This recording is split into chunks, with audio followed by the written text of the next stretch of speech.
Good morning વિદ્યાર્થી મિત્રો, જય સોમનાથ. આપણે આજે ધોરણ 9ના સામાજિક વિજ્ઞાનના ત્રીજા લેક્ચરમાં મળી રહ્યા છીએ. વિદ્યાર્થી મિત્રો, આપણે આગળના લેક્ચરમાં પ્લાસીના યુદ્ધ 1757 સુધીની ચર્ચા કરી હતી. આપણે વાત કરી કે ભારતમાં ઘણા બધા યુરોપીય પ્રજાઓ આવી અને યુરોપીય પ્રજાઓને આવવા માટેનું મુખ્ય કારણ ઓનલી ફોર ભારતની ઘણી બધી ચીજ વસ્તુની જરૂર હતી. પરંતુ પછી એમને લાગ્યું કે આ ભારત ખૂબ જ સમૃદ્ધ દેશ છે, એટલે એમાંથી આપણને ઘણું બધું મળે એમ છે. એટલે એમણે ભારતમાં વધારે સત્તા પ્રાપ્ત કરવાની કોશિશ કરી. જો સત્તા આપણી પાસે હશે, જો આપણી પાસે શાસન હશે, તો આપણે આપણું કોઈ પણ કામ ધાર્યું કરી શકશું. આવી અંગ્રેજોની ખરાબ નીતિને કારણે આપણે જોયું કે એમણે ભારતમાં સત્તા પ્રાપ્ત કરવાની કોશિશ કરી. જે અંગ્રેજો ભારતમાં 1613માં આવ્યા અને એમણે ભારતમાં પહેલી વહેલી વેપારી કોઠી સુરતમાં સ્થાપી, એમણે વેપાર કરવાની શરૂઆત કરી અને પછી 1757ના પ્લાસીના યુદ્ધથી એમણે ભારતમાં સત્તા પ્રાપ્ત કરી, શાસનની શરૂઆત કરી. આપણે પ્લાસીના યુદ્ધ વિશે ચર્ચા કરી કે મીર જાફરને હરાવી અને એમણે પોતાના 24 પરગણા ઉપર મહેસૂલ ઉઘરાવવાની સત્તા પ્રાપ્ત કરી. વિદ્યાર્થી મિત્રો, આજે મીર જાફરને કૂટનીતિથી એના સેનાપતિને એને પોતાની તરફેણમાં લઈ લીધો.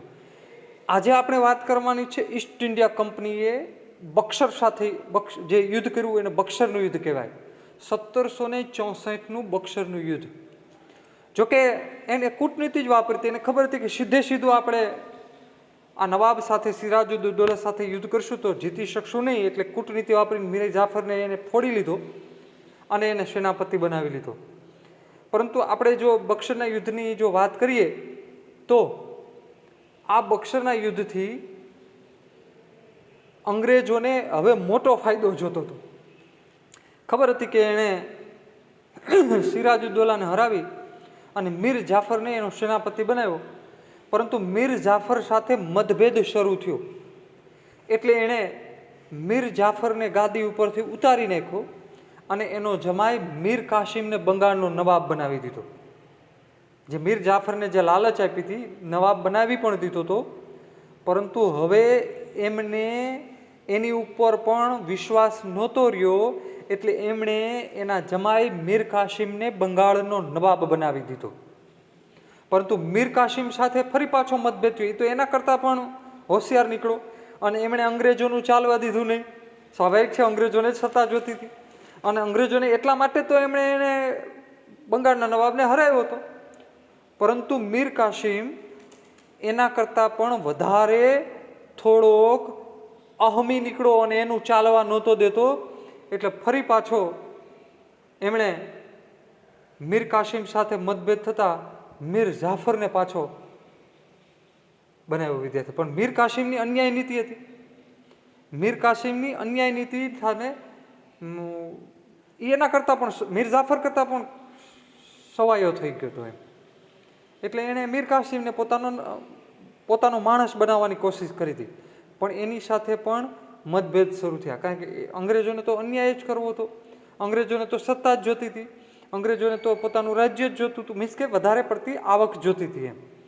એટલે કંપનીએ એની સામે પણ બાઈઓ ચડાવી, મીન્સ કે મીર કાસિમને પણ એને હરાવવાનો પ્રયત્ન હવે કરવો પડ્યો. કારણ કે કંપની અન્યાય નીતિ વાપરતી હતી, એટલે એણે બદલો લેવા માટે મીર કાસિમ સાથે સંઘર્ષ શરૂ થયો. પરંતુ એને સીધો હરાવવો કઠણ હતો. એટલે કંપની સરકારે જોજો એમણે ભારતમાં ભારતના લોકોને લડાવવાનો પ્રયત્ન કર્યો. આ શરૂઆત કરી. પછીના સમયમાં પણ એમને આ જ કરવું હતું. એટલે એને બદલો લેવા માટે અવધના નવાબ પાસે શરણ લીધી અને અવધના નવાબ પાસે ગયા અને મોગલ બાદશાહ શાહ આલમ પાસે પણ ગયા. એ બેને મળ્યા અંગ્રેજો, અને ટૂંકમાં મીર કાસિમ ને ખબર હતી જો આપણે અંગ્રેજોને હરાવવા હોય તો આપણે એકલા શક્યતા નથી. એટલે મીર કાસિમે અંગ્રેજો સામે બદલો લેવા માટે અવધના નવાબ અને મોગલ બાદશાહ શાહ આલમને સાથે મળ્યા અને કીધું કે આપણે બધાય ભારતીય છીએ, આપણે હવે એક થઈને અંગ્રેજોની સામે બદલો લેવો પડશે. એટલે ત્રણેય મળી ગયા, પરંતુ અંગ્રેજોએ પોતાની તાકાત વધારી દીધી હતી અને 22 ઓક્ટોબર 1764ના રોજ બક્સર નામના સ્થળે, પશ્ચિમ બંગાળનું આવેલું સ્થળ છે, બક્સરનું મેદાન છે, ઈસ્ટ ઇન્ડિયા કંપની સામે આ ત્રણેય, કોણ તો કે બંગાળનો નવાબ કાસિમ, અવધના નવાબ અને મોગલ બાદશાહ શાહ આલમ, આ સંયુક્ત સેનાએ કંપની સામે યુદ્ધ કર્યું. યુદ્ધ થયું, પરંતુ કંપની સરકારે પોતાની અથાગ મહેનતને કારણે, સારી યુદ્ધ કૌશલ્યતાને કારણે કંપની સરકારનો વિજય થયો અને આ સંયુક્ત ત્રણેયનો હાર થઈ. કંપની સરકારને વિજય મળી ગયો. એટલે હવે આ બક્સરના યુદ્ધથી, 1764ના બક્સરના યુદ્ધથી કંપની સરકારને હવે વધારે સત્તા મળી. બંગાળના પ્લાસીના યુદ્ધથી એમને માત્ર 24 પરગણામાં મહેસૂલ ઉઘરાવવાની સત્તા પ્રાપ્ત થઈ હતી, જ્યારે બક્સરના યુદ્ધથી એમને હવે બંગાળ, બિહાર અને ઓરિસ્સામાં દીવાની સત્તા, એટલે કે મહેસૂલ ઉઘરાવવાની સત્તા પ્રાપ્ત થઈ. આમ વિદ્યાર્થી મિત્રો, 1764ના બક્સરના યુદ્ધમાં પણ અંગ્રેજોનો વિજય થયો અને એની સત્તામાં વધારો થયો. વિદ્યાર્થી મિત્રો, હવે પછીનો જે પ્રશ્ન છે તમને પૂછે, આગળ આપણે જોયું પ્લાસીનું યુદ્ધ જોયું, એ પૂછે તો એના વિશે લખવાનું છે. પછી બક્સરના યુદ્ધની વાત કરી, એના વિશે પૂછે તો એના વિશે પણ આપણે ચર્ચા કરી. હવે પછીનો જે મુદ્દો છે એ છે કંપની શાસનનો ભારતમાં વિકાસ. તમને પ્રશ્ન પૂછે કે ભારતમાં કંપની શાસનનો વિકાસ કેવી રીતના થયો. જો વિદ્યાર્થી મિત્રો, મેં તમને વાત કરી હતી આગળ કે ઈસવીસન 1600માં પૂર્વના દેશો સાથે વેપાર કરવા માટે ઇંગ્લેન્ડની રાણીની પરવાનગી મેળવીને ઇંગ્લેન્ડમાં ઈસ્ટ ઇન્ડિયા કંપનીની સ્થાપના કરવામાં આવી હતી. ઈસવીસન 1600માં ઇંગ્લેન્ડમાં એ કંપની ભારતમાં ઘણા બધા વર્ષો સુધી વેપાર કર્યો, પણ 1757થી હવે એની શાસન પદ્ધતિની શરૂઆત થઈ. 1764ના બક્સરના યુદ્ધથી વધારે સત્તા મળી, એટલે હવે એને વિકાસ કરવાની ઈચ્છા, કે હવે આપણે વધારે સત્તા મેળવીએ. કોઈને લાલચ તો થાય જ, સ્વાભાવિક છે. એટલે કંપની શાસનનો વિસ્તાર કરવા માટે, વધુમાં વધુ ભારતમાં સત્તા પ્રાપ્ત કરવા માટે એમણે 1773માં નિયામક ધારો પસાર કર્યો. સાંભળજો, નિયામક ધારો. નિયામક ધારાનો મુખ્ય હેતુ હતો કે ભારતમાં કંપનીનું જ્યાં જ્યાં વેપાર ચાલતો હોય અથવા જ્યાં સત્તા હોય, જ્યાં વેપારી કોઠીઓ હોય, એ બધાયના લશ્કરની એક સંયુક્ત જવાબદારી અને એક એવો વ્યક્તિનું પદ ઊભું કરવું કે જે આપણા દેશમાં આખી કંપનીનું મુખ્ય સંચાલન કરી શકે.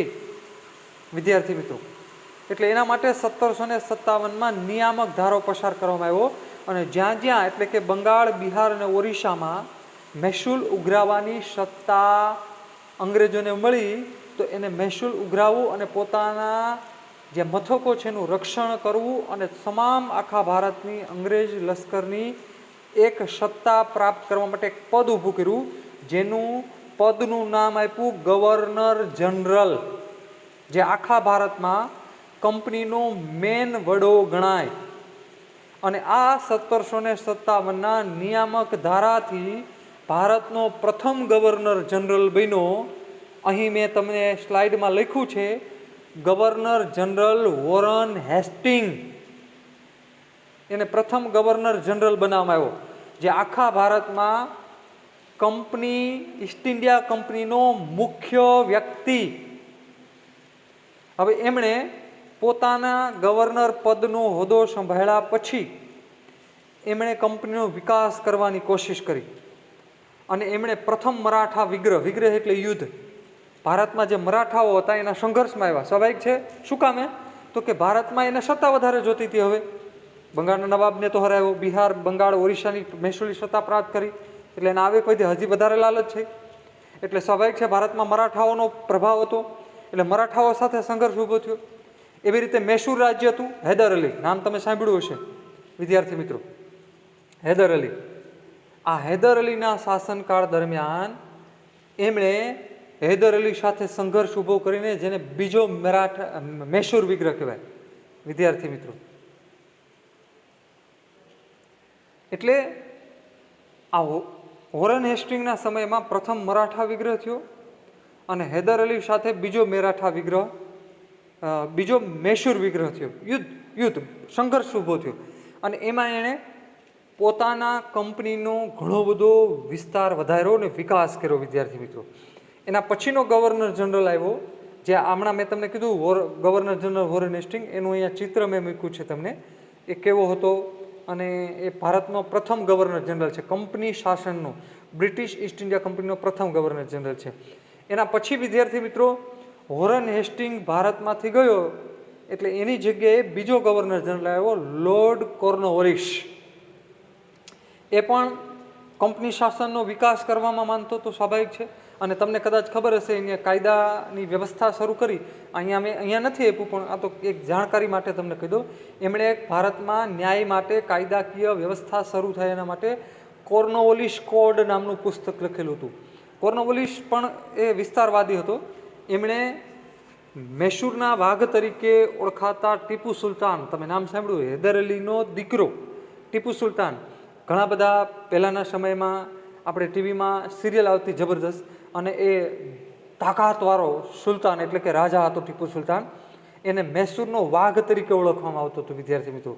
આમ મૈસૂરના વાઘ તરીકે જાણીતો ટીપુ સુલતાન સાથે એને ત્રીજો મરાઠા વિગ્રહ કર્યો અને ટીપુ સુલતાનને હરાવી અને મૈસૂરની અંદરમાં જેટલું પણ શાસન આવતું હતું એ બધુંય કંપનીએ પોતાના હસ્તક લઈ લીધું વિદ્યાર્થી મિત્રો, એના અંડરમાં લઈ લીધું. અને એવી રીતે મૈસૂરને ટૂંકમાં ટીપુ સુલતાન બાહોશ હતો, બહુ તાકાતવાળો રાજા હતો. એટલે એમને એકલો એમ હારે એમ નહોતો, એટલે એને હરાવવા માટે એણે નિઝામની મદદ લીધી વિદ્યાર્થી મિત્રો. હૈદરાબાદના નિઝામ, હૈદરાબાદનો જે રાજા સમ્રાટ ગણાતો એને નિઝામ તરીકે ઓળખવામાં આવતો હતો, એની મદદ લીધી અને બંને સાથે મળીને ટીપુ સુલતાનને હાર અપાવી અને સંધિ સ્વીકારવાની, ટૂંકમાં એને પછીથી પાછળથી એને મારી પણ નાખ્યો દગો કરીને, અને સંધિ સ્વીકારી અને મૈસૂર આખું એને પોતાના કબજામાં લઈ લીધું. એટલે કે ત્યાં પણ મૈસૂર ઉઘરાવવાની સત્તા પ્રાપ્ત કરી. મૈસૂરની અંદર ટીપુ સુલતાન અદ્ભુત પાવરફુલ સમ્રાટ હતો. એ એકલો હારે એમ નહોતો વિદ્યાર્થી મિત્રો, યાદ રાખજો. એટલે અંગ્રેજ સરકાર કોર્નવોલિસે, તમે સિરિયલ જોતા હશો, આગળ આવતી હતી દૂરદર્શનમાં, પછીથી બીજી ચેનલોમાં પણ આવતી હતી, તો તમે જોઈ શકો છો. એ અદ્ભુત અને તાકાતવાળો રાજા હતો. એટલે એકલો હારે એમ નહોતો, એટલે એને હરાવવા માટે એમણે હૈદરાબાદના નિઝામની મદદ લીધી હતી વિદ્યાર્થી મિત્રો. પછી એના પછી જે કોર્નવોલિસ ગયો, એટલે એના પછીનો ત્રીજો જે ગવર્નર જનરલ છે એ આવ્યો, જેનું નામ છે સર જ્હોન સોર. સર જ્હોન સોર એ ગવર્નર જનરલ બન્યો, પરંતુ એને તટસ્થ નીતિ અપનાવી. એ જ્યારે ગવર્નર પદ એને સંભાળ્યું એટલે એમણે ન તો કંપની શાસનનો વિસ્તાર કર્યો, એટલે કે એણે એ તટસ્થ, એમણે કોઈ પણ ભારતના રાજ્યો જીતવાની કોશિશ ન કરી, વધારે ભારતમાં અંગ્રેજ શાસનને શક્તિશાળી બનાવવાની કોશિશ ન કરી. એટલે તટસ્થ રહ્યો, જેમને છે એમને એમ રહેવા દીધું. એમણે કોઈ રાજ્યોને હરાવ્યા નહીં, અથવા કોઈ રાજા સાથે યુદ્ધ ન કર્યું, કોઈ રાજ્યના વધારે અંગ્રેજ શાસન ન વધાર્યું. એટલે થયું એવું કે સર જ્હોન સોરના સમય દરમિયાન ઈસ્ટ ઇન્ડિયા કંપનીની પ્રતિષ્ઠા ઘટી, એટલે કે એની તાકાત ઘટી, એની જે સત્તા છે એમાં ઘટાડો થયો. તો બીજી બાજુ ભારતમાં મરાઠાઓ શક્તિશાળી બની ગયા, મરાઠાઓની તાકાત વધી. વિદ્યાર્થી મિત્રો, મરાઠાઓને તો તમને કદાચ જાણતા હશો, મરાઠા શાસનની સ્થાપના કરવામાં સૌથી મોટો ફાળો છે છત્રપતિ શિવાજીનો. વિદ્યાર્થી મિત્રો, પછી ઘણા બધા મરાઠા રાજા, જેને આપણે પેશવા કહીએ, એ થતા ગયા અને મરાઠા શક્તિશાળી બનતા ગયા. અને સર જોન સોરેના સમયની અંદર અંગ્રેજ કંપની શાસનનો ખાસ કંઈ વિકાસ થઈ શક્યો નહીં. પરંતુ એના પછી જે આવેલો જે ગવર્નર જનરલ ચોથો છે, એનું નામ છે લોર્ડ વેલેસ્લી. વિદ્યાર્થી મિત્રો, લોર્ડ વેલેસ્લી. આ લોર્ડ વેલેસ્લી એ અંગ્રેજ સરકારની સત્તામાં વધારો કરવા જ માંગતો હતો. એટલે એમણે આવીને સીધી એક યોજના બહાર પાડી, જેનું નામ આપ્યું સહાયકારી યોજના. સાંભળજો વિદ્યાર્થી મિત્રો, તમને પ્રશ્નમાં એમ પણ પૂછે કે લોર્ડ વેલેસ્લીની, ગવર્નર જનરલ ચોથો છે, એની સહાયકારી યોજના વિશે સમજાવો. વિદ્યાર્થી મિત્રો, આ સહાયકારી યોજના એ મીઠા ઝેર સમાન હતી, ખાલી નામ જ સારું હતું, સહાયકારી યોજના. એટલે જાણે કે પહેલી વખત સાંભળતા તો આપણને એમ લાગે કે આ ભલો માણસ ભારતના રાજાઓને કંઈક સહાય કરવા માંગે છે, પરંતુ નહીં. સહાય પાછળનો એમનો હેતુ અંગ્રેજ સરકારનો શાસનનો વધારો કરવો અને રાજાઓ ભારતના જે હતા એની સત્તા લઈ લેવી. ભારતમાં સહાયકારી યોજનાનો પહેલો શિકાર બન્યા હૈદરાબાદના નિઝામને સ્વીકાર્યું. પછી મૈસૂરના રાજા, અવધના નવાબ, ગાયકવાડ, સિંધિયા, ભોસલે, હોલકર, આ બધા જોઈએ આપણે સહાયકારી યોજના કેવી હતી. વિદ્યાર્થી મિત્રો, ખાલી નામ માત્રની સહાય હતી, યાદ રાખજો. અહીં મેં તમને સહાયકારી યોજનાના નિયમો અને શરતો આપ્યા છે, સાંભળજો. ખાલી મેં તમને કીધું એમ સહાયકારી યોજના ખાલી નામ માત્ર સારી હતી, પરંતુ સહાયના બહાના હેઠળ એમને, એટલે કે અંગ્રેજોને, એટલે કે ઈસ્ટ ઇન્ડિયા કંપનીને ભારતીય રાજાઓ પાસેથી, ભારતીય શાસનકર્તાઓ પાસેથી વધારે સત્તા, વધારે આવક મેળવવાનો પ્રયત્ન કરવો હતો. પહેલી બાબત, સહાયકારી યોજનાની પહેલી બાબત શું હતી? તો કે કંપની સરકારે એવી શરતો મૂકી કે ભારતના જે રાજાઓ આ યોજનામાં જોડાય એને હવે પોતાના રાજ્યના રક્ષણ માટે લશ્કર રાખવાની જરૂર નથી. તો કે એના બદલામાં એ જે રાજા જોડાય સહાયકારી યોજનામાં, એના રક્ષણની જવાબદારી કંપની સરકાર કે અમે તમારું રક્ષણ કરશું, બ્રિટિશ ઈસ્ટ ઇન્ડિયા કંપની તમારું રક્ષણ કરશે, એમ. આ પહેલી શરત હતી. તમારે લશ્કર રાખવાની જરૂર નથી. પછી બીજી શરત, જો અમે તમારું રક્ષણ કરીએ, પરંતુ રક્ષણના બદલામાં તમારે અમને જે લશ્કર પાછળ ખર્ચ થાય એટલી રકમ તમારે અમને આપવાની. સાંભળજો, તમારે લશ્કર રાખવાની જરૂર નથી, તમારા રક્ષણની જવાબદારી અમારી કંપની કે, પરંતુ જો તમે જે કંઈ ખર્ચ થાય ને લશ્કર પાછળનો, એટલા પૈસા તમારે અમને આપવાના, અથવા પૈસા ન આપી શકો તો તમારો એટલો પ્રદેશ અમને આપી દેવાનો. એક શાસન જે કંઈ થોડું ઘણું હોય, 2 ગામ 5 ગામ, એ અમને આપી દેવાના. એટલે એમાંથી અમે તમારું રક્ષણ કરશું. જો કેવા નામ માત્ર છે, કહેવાની ખાતર. ત્રીજી શરત, તો કે કંપનીના પરવાનગી વગર જે રાજા આ સહાયકારી યોજનામાં જોડાય એ કંપનીની પરવાનગી વગર કોઈ પણ બીજા રાજ્ય સાથે ન તો યુદ્ધ કરી શકશે કે ન તો સમાધાન કરી શકશે. વિદ્યાર્થી મિત્રો સાંભળજો, આ ત્રીજી શરત હતી. કંપનીને પૂછ્યા વગર, જે સહાયકારી યોજનામાં જોડાય કંપનીને પૂછ્યા વગર એને કોઈ પણ રાજ્ય સાથે યુદ્ધ નહીં કરવાનું કે સમાધાન કરવાનું નહીં. જો એવું કંઈ કરવું હોય તો કંપનીની મંજૂરી લેવાની. ચોથી શરત, જે રાજ્ય કે જે રાજા સહાયકારી યોજનામાં જોડાય એમને પોતાના રાજ્યના દરબારમાં એક અંગ્રેજ અધિકારી રાખવાનો ફરજિયાત. પાંચમી બાબત, આ રાજા જે સહાયકારી યોજનામાં, જે રાજા કે રાજ્ય સહાયકારી યોજનામાં જોડાય એને બીજા કોઈ યુરોપીય દેશ કે બીજા અંગ્રેજ એટલે કે ઇંગ્લેન્ડના દેશ સિવાયના બીજા કોઈ પણ વિદેશી માણસને નોકરીમાં રાખવાનો નહીં. આમ આ 5 શરતો હતી. આ 5 શરતો અંતર્ગત એમને આ સહાયકાર યોજના અમલમાં મૂકી. શરૂઆતમાં કોઈ રાજા જોડાવા માંગતા નહોતા, મેં તમને હમણાં કીધું, પરંતુ બળજબરીથી એમણે પહેલા વહેલા હૈદરાબાદના નિઝામને એમાં જોડી દીધા. આ સહાયકારી યોજના પાછળનો લોર્ડ વેલેસ્લીનો હેતુ એમના રાજ્યમાં વધારે સત્તા પ્રાપ્ત કરવી. શું કામે? તો કે એ લશ્કર રાખતા બંધ થઈ જાય, એની પાસે સૈનિકો ન હોય એટલે એ આળસુ થઈ જાય, શક્તિ વગરના થઈ જાય, માયકાંગલા થઈ જાય, અને પછી જો આડા હાલે તો એને હરાવા થાય. બીજા નંબરમાં અંગ્રેજોએ પછી શું કર્યું?